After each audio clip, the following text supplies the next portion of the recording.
어느덧 11월이 지나고 12월이 시작됐더라고요. 오늘 말씀처럼 겨울 전에 어서 오라. 말씀을 묵상하다가 생각해 보니까 벌써 저희가 한 해가 거의 저물어 가고 있고, 금요 심야 예배가 혹시 오늘까지 해서 몇 번 남았는지 아시나요? 올해가 딱 4번 남았더라고요. 생각해 보니까. 그래서 제가 말씀을 묵상하다가 이 한 해를 정리해 보면서 또 오늘 사도 바울이 감옥에 갇혀서 겨울 전에 속히 오라. 누구를 오라고 하냐면 디모데를 빨리 오라라고, 속히 내게 오라라고 이렇게 권면하고, 또 디모데가 올 것을 이야기하면서 3가지를 부탁하고 있습니다. 3가지를 부탁하고 있는데, 저는 오늘 이 한 해를 또 정리해보고 또 한 해를 또 생각해보고 또 저와 여러분 함께 기도의 제목을, 이 사도 바울이 겨울을 오기 전에 디모데야 빨리 와라라고 하는 이 권면의 말씀 속에서 3가지를 부탁하고 있는데, 이 3가지 부탁 속에서 오늘 저와 여러분들이 함께 기도해야 될 기도의 제목을 한번 찾아보려고 합니다. 어떤 목사님들이 그런 얘기를 하시더라고요. 지금 이 디모데 후서 맨 마지막 편을 쓰고 있는 사도 바울이 맨 마지막으로 썼을 것으로 추정되는 말씀이 디모데 후서인데, 이 말씀을 쓰던 그 당시는 3가지의 겨울을 맞이했다라고 말씀을 하시더라고요. 3중의 겨울. 사도 바울의 입장에서는 첫 번째가 어떤 겨울이냐면, 이제 자신의 인생의 마지막이 왔다라는 것을 직감하고 있습니다. 여러분, 믿는 사람들, 기도하는 사람들, 영적인 사람들은 그걸 알까요? 모를까요? 알죠. 이것은 이제 하나님께서 나를 오라고 하시는구나, 내 사역이 여기서 끝이구나라는 것을 직감하게 됩니다. 인생의 겨울을 사도 바울이 맞이하게 됩니다. 2번째 겨울은 어떤 겨울이었냐면, 환경적으로 지금 사도 바울은 겨울 가운데 있습니다. 왜? 차디찬 지하 감옥에, 이것은 이제 첫 번째 감옥에 갇혔다가, 그때는 이제 전셋집이었죠. 그리고 나서 풀려났다가 저 머나먼 서바나에 갔다가 다시 붙잡힌 것 같아요. 아마도 이때는 사도 바울도 알았겠죠. 이제 내가 마지막으로 붙잡혔고 이 죽음은 이제 피할 수 없는 죽음이겠구나 라고 생각이 됐을 것이고, 환경적으로도 지금 차디찬, 로마 감옥은 몇 중 감옥이라고요? 상중하, 3중 감옥이에요. 사도 바울은 맨 밑에 갇혔겠죠. 그 차디찬 감옥에 갇혀서 환경적으로도 지금 겨울을 맞이하고 있습니다. 또한 계절적으로도 지금 겨울을 맞이하고 있는 3중의 겨울 가운데 오늘 사도 바울이 디모데를 부르고 있는 이 장면, 디모데야 속히 와라. 9절에 보면요, 너희가 어서 왔으면 좋겠다, 빨리 왔으면 좋겠다, 빨리 나를 만났으면 좋겠다. 그런데 네가 올 때에 사도 바울이 3가지를 부탁합니다. 자, 그 부탁의 내용이 뭘까? 그리고 그 부탁의 내용을 통해서 오늘 저와 여러분들이 기도의 제목으로 삼았으면 좋겠는데요. 자, 11절 말씀을 한번 보여주시죠. 4장 11절 말씀 한번 같이 읽겠습니다. 시작. 누가만 나와 함께 있느니라. 내가 올 때 마가를 데리고 오라. 그가 나의 길에 유익하니라. 누구를 데리고 오라고요? 마가가 누구예요? 마가는 마가죠. 마가는 마가복음을 쓴 마가죠. 그 마가를 데리고 오래요. 여러분 기억나세요? 사도행전 16장 15장에 보면 사도 바울이 바나바와 함께 1차 전도여행 갈 때 누굴 데리고 가요? 바나바의 조카였던 마가를 데리고 가는데, 물론 신학자들마다 왜 중간에 포기했을까? 다시 집으로 돌아가잖아요. 그 일로 인해서 어떻게 해요? 신학자들마다 왜 돌아갔을까? 뭐 병 걸렸을 것이다, 뭐 향수병이었을 것이다, 너무 힘들어서 포기했을 것이다, 선교여행을 포기했을 것이다, 뭐 이렇게 여기는 분들도 많지만, 뭐 성경은 정확하게 그 부분을 언급하고 있지 않기 때문에 무엇이다라고 딱 재단해서 말씀을 드릴 수는 없지만, 여러 가지 상황을 고려해 봤을 때 아마도 힘들어서, 또 고향에 대한 향수병, 또 나이가 어리기 때문에 어려움이 많이 와서 그럴 수도 있을 것이 아닌가라고 추정할 뿐입니다. 근데 이 사건이 빌미가 돼서 2차 전도여행을 떠날 때 바나바는 또 마가를 데리고 가자고 하지만 바울은 어떻게 해요? 안 돼. 바울이 좀 어떻습니까? 여러분 성격이 딱 이거 올곧고 올바른 말만 딱 하는 좀 그런 어떻게 보면 좀 직선적이고 뭔가 다이렉트로 가는 그런 성향이 조금 있죠. 그러다 보니까 마가를 안 데리고 가고 그 이후로부터 이제 바나바와 마가와의 이제 사역은 이제 서로 갈라져서 사역을 하게 되는. 그런데 그때가 아마도 1차와 2차 아마도 AD 한 50년경을 전후로 할 텐데 지금 디모데후서를 쓰던 이 감옥에 갇힌 상황, 두 번째 감옥에 갇힌 상황은 아마도 시기적으로 AD 65년경 앞뒤로. 그러면 시간이 얼마나 벌어진 거예요? 벌써 15년이라는 사역이 시간이 벌어진 후에 마가가 어떻게 됐다고요? 세상에 그 철부지 시절이었고 옛날에는 복음을 위해서 어려움을 감당하지 못하던 마가가 어떤 사람이 됐다고요? 왜 지우시죠? 11절 말씀을 맨 마지막에 보니까 유익한 사람이 됐대요. 누구의 일에? 사도 바울의 개인의 일에 의해서? 아니요, 하나님의 복음의 일에 유익한 사람이 됐대요. 그럼 여러분 마가가 변했다는 얘기 안 변했다는 얘기예요? 어떻게? 하나님의 일꾼으로 변했다는 얘기예요. 그래서 이 부분에 대해서 제가 몇 차례 말씀드린 적이 있기 때문에 언급은 안 하겠지만 베드로의 영향을 아마도 많이 받았을 것이다라고 추정이 되죠. 왜? 베드로도 실패했던 사람이니까. 야 마가야, 너 실패했니? 나도 실패했다. 나 주님으로부터 욕 바가지로 먹을 줄 알았는데 아니야, 주님이 네가 나를 사랑하느냐? 그것만 물어보시더라. 참 면목 없는, 주님 앞에 면목 없는 인생이었는데 주님이 나를 또 이렇게 세워주시더라. 그 사랑을 누구에게 얘기했을까요? 마가에게 분명히 얘기했겠죠. 마가가 그 사랑에 덧입어서 변해 있더라고요. 그래서 하나님의 일에 유익한 자로 거듭나 있더라는 거예요. 그 마가를 어떻게 하라고요? 데리고 오라. 마가를 데리고 오라. 제가 이 부분을 여러분들과 함께 나누면서 왜 하나님은 또 이 하나님의 커다란 경륜과 역사 가운데 우리가 단선적으로 정죄하거나 그 어떤 한 영혼을 향해서 저 사람은 안 돼, 저 사람은 못 믿어, 이렇게 평가를 내려야 될까요, 말까요? 여러분 모르는 일입니다. 그 영혼이 어떻게 될지 모르는 영혼이에요. 옆에 분 한번 보세요. 저분이 어떻게 될지 몰라요. 그분이 옆에 계신 분이 어떻게 될지 몰라요. 특별히 저기 계시는 우리 젊은 세대들, 저 위에 계신 목사님, 여러분 눈으로 잘 목도하시고 친하게 지내세요. 왜 그런 줄 아세요? 나중에 어떻게 될지 몰라요. 세계를 영도하는 목사님이 될 수도 있고요, 선교사님이 될 수도 있습니다. 여러분. 아멘 하잖아요. 위에서 바로 친하게 지내세요. 나중에 마가처럼 위대하게 쓰임받을 수 있습니다. 여러분, 저기 한결이 같은 저런 친구, 서울로 이제 학교 가야 되는데 빨리 친하게 지내세요. 어떻게 될지 몰라요. 저런 영혼들이 나중에 정말 크게 될 거예요. 주님은 한 영혼을 포기하지 않으시더라고요. 바울은 인간적인 그 스킬과 인간적인 툴에 의해서 딱 끊었는데 지나고 보니까 하나님의 일에 유익한 사람이 되더라고요. 하나님의 큰 그림에 보면 그 영혼을 하나님이 포기하신다는 얘기 안 한다는 얘기예요. 하나님은 절대 포기하지 않았어요. 그 영혼을 포기하지 않으세요. 그러면 오늘 이 말씀을 통해서 저는 이 한 해를 돌아보고 저와 여러분들에게 주어진 사명 속에서 영혼에 대한 마음을 품었으면 좋겠습니다. 특별히 딱 떠오르는 분들이 있을 거예요.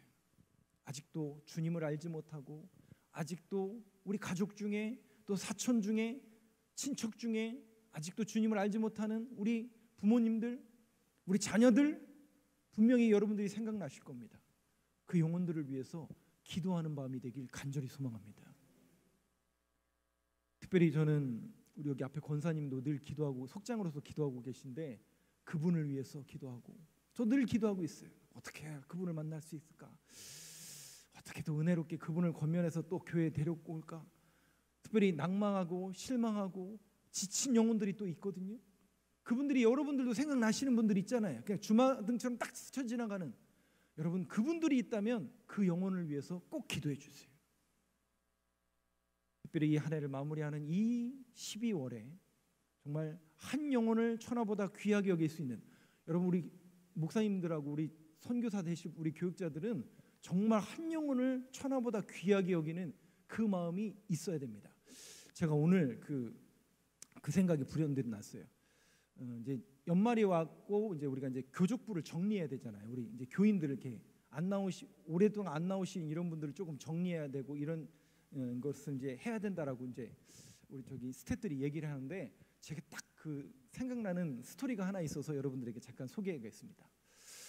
그 한 영혼을 품고 집요하게 하나님께서 그 한 영혼을 품으라고 말씀하신 그 맥락 속에서 제가 예전에 깨달았던 그 말씀이 생각나서 여러분들한테 소개할게요.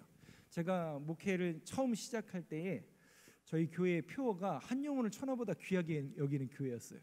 당연히 개척교회고 사람이 많이 없는 교회이기 때문에, 물론 이제 저희는 개척교회는 아니었지만 교인이 얼마 없는 그런 교회였기 때문에 한 영혼을 굉장히 소중하게 여길 뿐더러, 제가 그때 어떤 목사님의 설교를 듣는데 이런 얘기를 하시더라고요.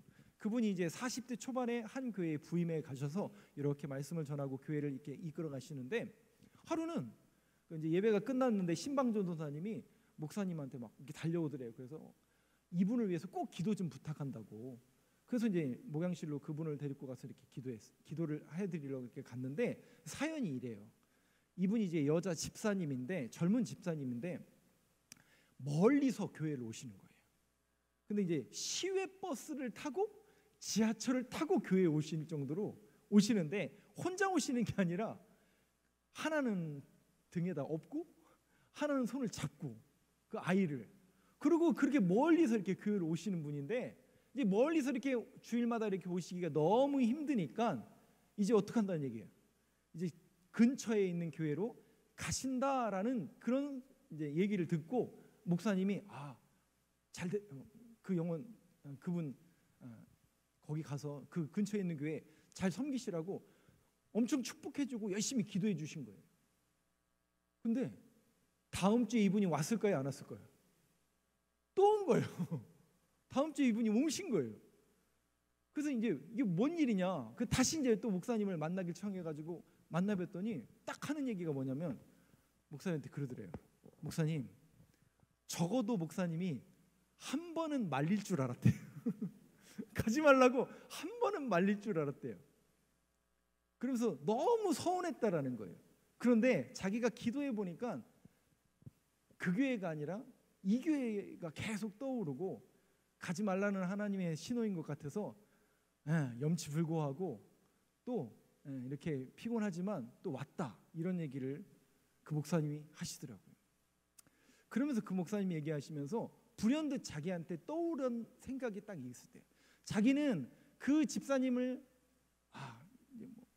이제 큰 교회니까 또 그분이 한 분이 안 오신다고 해서 교회에 허점도 보이고 빈 것도 아니고, 또 그분이 또 그 교회에서 가셔서 또 그 교회 잘 섬기면 좋은 거잖아요. 이게 서로 이렇게 좋은 거잖아요.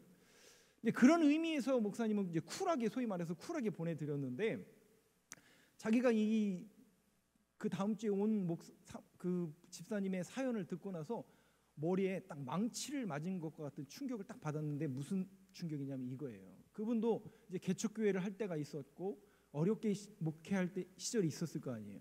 그러면 그때 어떻게 기도했을까요? 원근 각지에서 한 영혼이라도 찾아와서 교회를 섬기게 해달라고 그렇게 기도했다라는 그 기도의 제목이 딱 자기에게 스쳐가는 거예요. 어디에서요? 원근 각지. 분명히 그렇게 기도했잖아요, 본인이.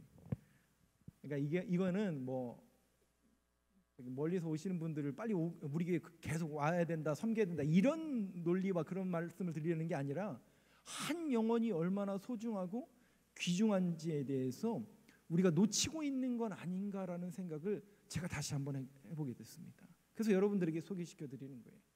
이게 좀 적절하지 않게 다가올 수 있는 분들도 있을지 모르지만, 저에게는 한 영혼이라는 그 영혼에 대한 그 가치가 얼마나 귀중한지 저하고 저 아내는 알고 있습니다. 정확하게 알고 있습니다.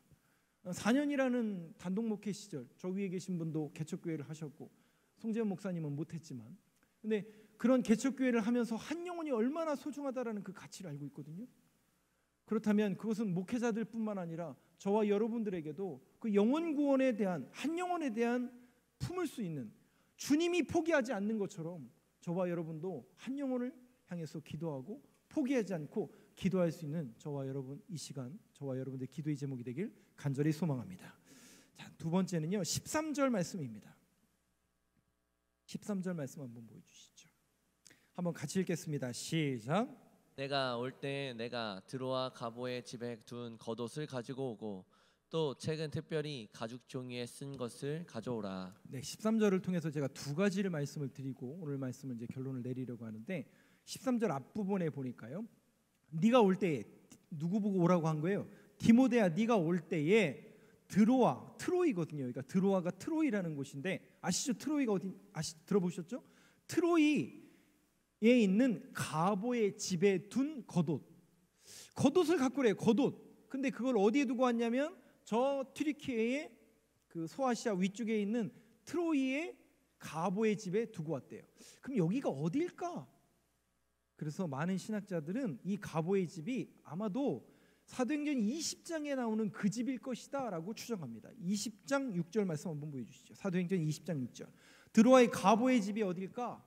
사도행전 20장 6절 한번 같이 읽겠습니다. 시작. 우리는 무교절 후에 빌립보에서 배로 떠나 닷새 안에 드로아에 있는 그들에게 가서 이레를 머무니라. 네, 일주일간 머물면서 드로아, 트로이에서 복음을 전했는데 여기가 그 유명한 사건이 있었던 곳이에요. 밤새 하나님의 말씀을 전하다 보니까 그 집에 등불이 너무 많아서, 사람도 많고 등불도 많고 그러면 뭐가 많이 나요? 당연히 연기가 많이 나서 졸려요, 안 졸려요? 졸렸겠죠. 졸다가 떨어진 청년 기억나세요? 그렇죠. 바로바로 나와서 감사해요. 유두고 그 사건, 살려낸 그 사건의 집이 여기였을 것으로 추정합니다. 많은 신학자들은 그 얘기예요. 그 얘기. 거기에다가 두고 온 뭐를 갖고 그래요? 아니, 세상에, 사도 바울이 추워서 그랬나? 감옥이 춥긴 추웠겠죠. 춥긴 추웠겠죠. 여러분, 유대인들에게 겉옷은 어떤 의미죠? 이불이죠. 재산이죠. 기억나세요? 엘리야와 엘리사의 사건 속에서 엘리야가 엘리사에게 묻습니다. 야, 너 왜 나 따라다니냐? 그리고 뭘 도대체 원하느냐? 뭘 달라고 그래요? 엘리사가 갑절에 영감을 주옵소서. 그 2배의 영감을 달라는 게 무슨 얘기냐면 상속자가 되고 싶다는 거예요. 당신의 직계 상속자가 될 수 있는, 직계 상속자에게 2배를 준 것처럼 당신의 직계 상속자가 되고 싶습니다. 그래서 뭘 벗어줘요? 겉옷을 벗어주죠. 그걸로 요단강을 쳤더니 그런 놀라운 능력이 나타나는, 겉옷이 능력이 있는 게 아니죠. 그것은 겉옷을 벗어줬다라는 것은 상속자라는 거예요.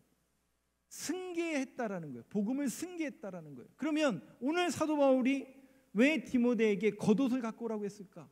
많은 학자들이 이것도 이제 정확히 이것이다라고 추정하기는 어렵지만, 저는 이 부분에 대해서 많은 신학자들이 동의하고 있는 말씀처럼 겉옷이라는 것은 승계자, 복음의 승계자인 디모데에게 복음을 승계하고 싶어서 이 겉옷을 가지고 오라고 했을 것으로 저는 추정할 뿐만 아니라 저는 그렇게 이 부분을 해석합니다. 복음의 승계자. 여러분, 우리가 이 한 해를 또 정리하고 생각해 보면서 저는 여러분들에게 오늘 기도의 제목을 드린다고 그랬잖아요. 우리가 복음의 승계자, 우리의 믿음의 승계자요 복음의 승계자들인 다음 세대를 위해서 우리 기도해야 되지 않을까요? 특별히 여러분 자녀들 잘 믿고 계시죠?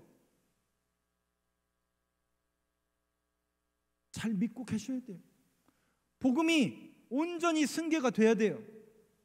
여러분 자녀에게, 그리고 그 다음 손주들에게, 그리고 우리 교회 학교 믿음의 다음 세대들에게 복음이 잘 승계돼야 될까 말아야 될까요? 물어보는 제가 바보죠. 당연히 승계가 돼야 되죠. 그래서 여러분, 이 밤의 두 번째 기도의 제목은 우리 자녀, 믿음의 다음 세대들, 또 우리 교회 학교의 다음 세대들에게 믿음이 올바르게 승계될 수 있도록 우리 교회를 사용하시고 우리의 자녀들에게 그런 은혜를 더해 주옵소서. 그런 믿음의 고백으로 기도하는 저와 여러분 되시길 간절히 소망합니다. 13절 말씀 다시 한번 보여주시겠어요? 4장 13절 말씀에 보면 드로아 가보의 집에 둔 겉옷, 그 겉옷은 복음의 승계자인 디모데에게 주기 위함, 믿음의 다음 세대들에게 복음이 온전하게 승계가 돼야 됩니다. 세 번째는 뭐냐면 겉옷을 가지고 또 뭘 갖고 오래요? 책을 갖고 오는데 특별히 어디에 쓴 책이요? 이 당시에는 종이가 아직 없던 시대입니다. 종이는 중국의 채윤이 만들었어요. 아시죠? 나중입니다. 아직도 종이가 개발이 되지 않았어요. 이 당시에는 그릴 수 있는 책이라고 하는 것은 두 종류밖에 없죠. 파피루스하고 양피지. 그럼 여기 가죽종이라고 했으니까 이게 파피루스예요, 양피지예요? 정확하게 양피지죠. 그러면 가죽에다가 양피지에다가 책을 쓰는 게 비쌀까요? 파피루스가 비쌀까요? 당연히 가죽이 비싸죠. 당연히 가죽이 비싸죠. 그러면 왜 가죽종이인가? 아하, 바로 성경이구나. 성경. 사도 바울이 뭘 갖고 오라고요? 성경이구나. 이 복음의 승계 작업을 하기 위해서 디모데를 부르고 그 디모데에게 뭘 갖고 오라고요? 책, 성경을 갖고 오라고 그래요. 그러면 믿음의 다음 세대요, 복음의 승계자인 디모데에게 뭐를 전달해 주고 싶은 거예요? 복음, 성경을 전달해 주고 싶은 겁니다. 성경. 저는 이 성경이야말로 저와 여러분들에게 정말 귀중한 보물이요, 가치관이요, 저와 여러분들에게 신앙생활의 가장 우선순위는 다른 거 없습니다. 성경이어야 됩니다. 그것이 기준이 되어야 되고 그것이 항상 우리의 모든 신앙생활의 원리와 우선순위가 되어야 됩니다. 왜냐? 제가 말씀을 드릴게요. 제가 이번 주에 한 분하고 점심을 같이 먹었어요. 그분이 중학교, 고등학교 때까지는 정말 신앙생활 잘 하시다가 지금은 물론 이제 본인은 이제 신앙생활을 예수에 대한 또 그 신앙에 대한 건 있지만 교회는 안 다니고 계세요. 그리고서는 이제 교회는 누가 다니라고요? 자기 아내는 교회 이제 잘 가시라고 이렇게 하시는 분이래요. 근데 본인은 교회는 안 다니세요. 근데 그분이 중고등학교 때는 뭐 회장도 할 정도로 굉장히 열심히였던 분이시더라고요. 근데 제가 언젠가도 한번 말씀드렸잖아요. 제가 고등학교 시절 때 우리 청소년부가 한 200명 가까이 됐었어요. 근데 이 많은 아이들 중에 제가 편지를 제일 많이 받았어요. 여러분들 안 놀라시는데 제가 편지를 제일 많이 받았다니까요. 잘생기고 인기가 많아서가 아니에요. 신앙의 권면의 편지. 우리 이준씨 집사님이나 저랑 이제 같은 동시대 신앙생활한 분들은 아시는데 그 당시에 청소년부 예배 안 나오는 친구들한테 어떻게 하냐면 주일 예배는 나오는데 청소년부 예배 안 나오는 친구들한테 신앙의 권면의 편지를 막 보내가지고 읽어보라고 제가 제일 많이 받았어요. 왜? 전 주일 예배는 나가는데 청소년부 예배 안 나갔었거든요. 근데 그 중에 빼놓지 않고 저희 고등학교 1, 2, 3학년을 내리 학생회장을 한 친구가 남자가 아니라 여자였어요. 부모님이 교회를 안 다니는데 그 친구는 신앙생활을 정말 소위 말해서 빡시게 할 정도로 어마어마했어요.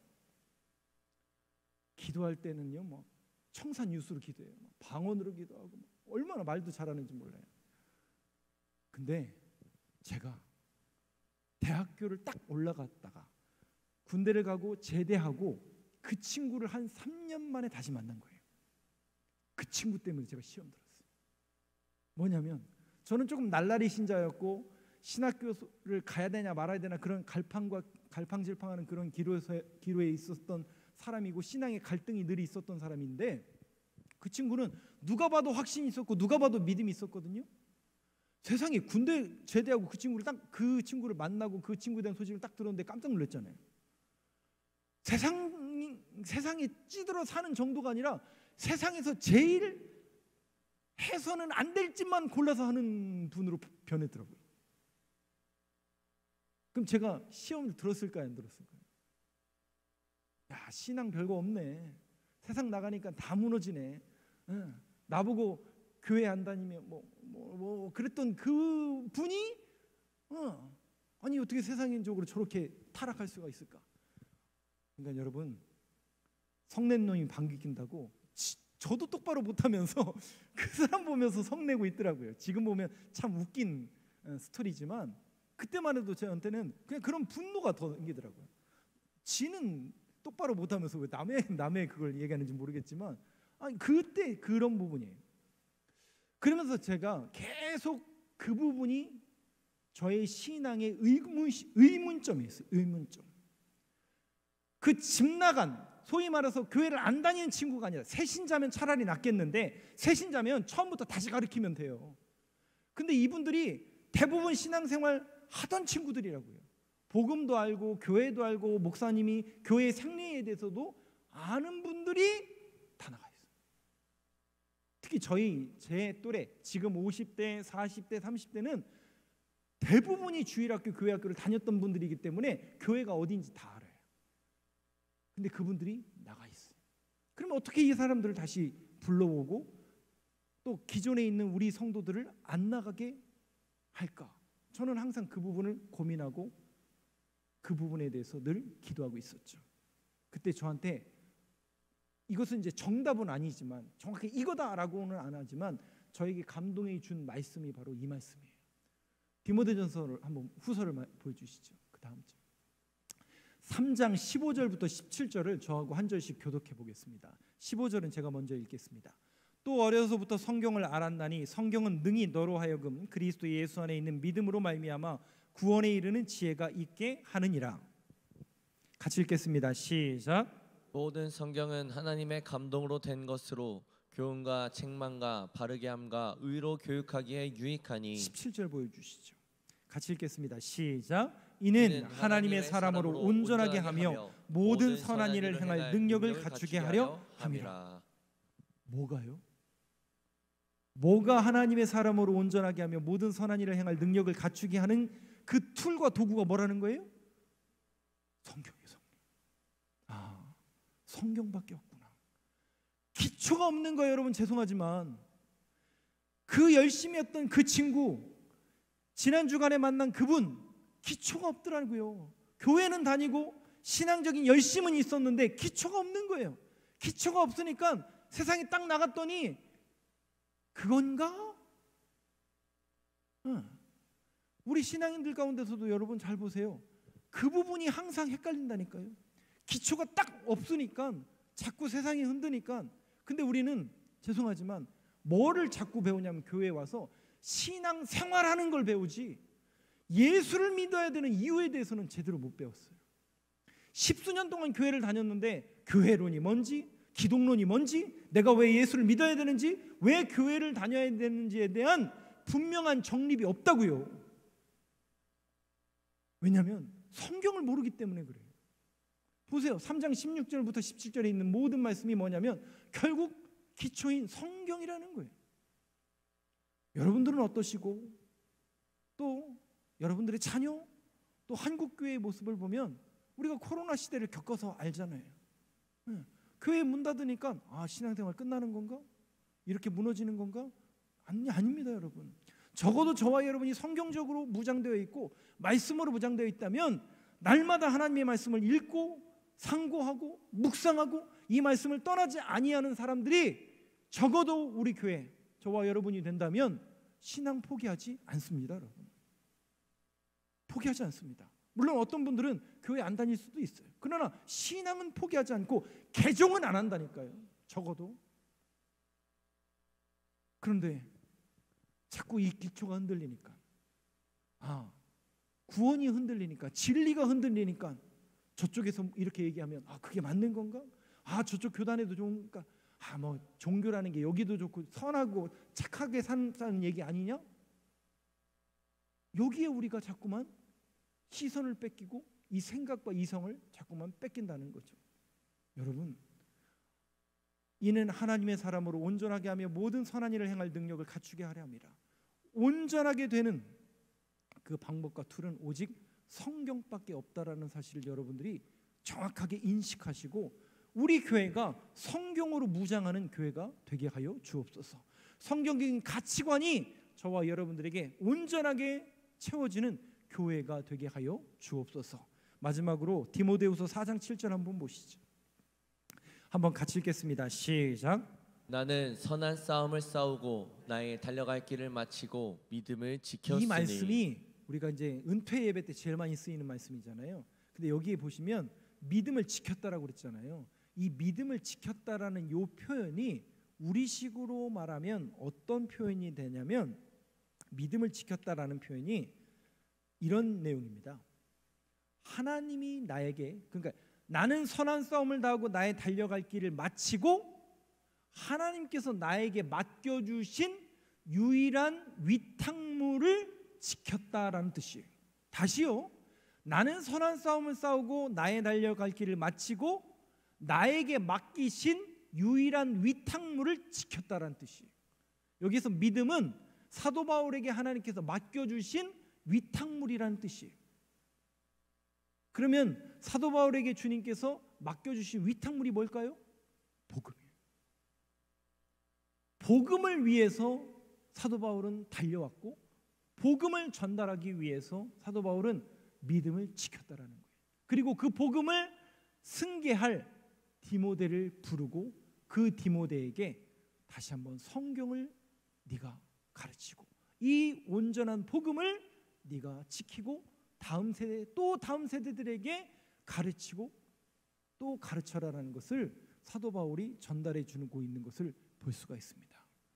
사랑하는 성도 여러분, 세 번째 기도의 제목, 그것은 바로 우리 교회를 위해서 기도해 주세요. 우리 교회가 성경적인 가치관으로 무장되는 교회가 되게 하여 주옵소서. 정말 이 말세지 말에 이단들이 득세하고 진리가 무너지고 가치가 무너지고 이렇게 갈까 저리 갈까 방향을 잃고 헤매는 이곳에 성경으로 저와 여러분이 무장되어서, 그래서 저와 여러분이 성경을 읽으셔야 되고 들으셔야 되고 공부하셔야 되고 성경 그 가치관으로 똘똘 무장되는 교회가 되어서 이 시대와 이 세상 속에서 온전히 가치관으로 무장되고 하나님의 말씀을 온전히 선포하는 교회로 우리 교회를 사용하시고 우리 교회가 그렇게 무장되는 교회가 되게 하여 주옵소서. 제가 여러분들에게 세 가지 기도의 제목을 드렸습니다. 마가를 데리고 와라. 무슨 얘기라고요? 한 영혼을 향해서. 오늘도 그 떠오르는 그 한 영혼을 위해서, 영혼 구원을 위해서 함께 기도해 주시길 바랍니다. 두 번째는 뭘 갖고 오라고요? 겉옷을 갖고 오래요. 그것은 복음의 승계자예요. 우리 믿음의 다음 세대들에게 온전히 복음이 승계되게 하시고 우리 교회 학교 믿음의 다음 세대들에게 온전히 이 복음이 전달되게 하여 주시옵소서.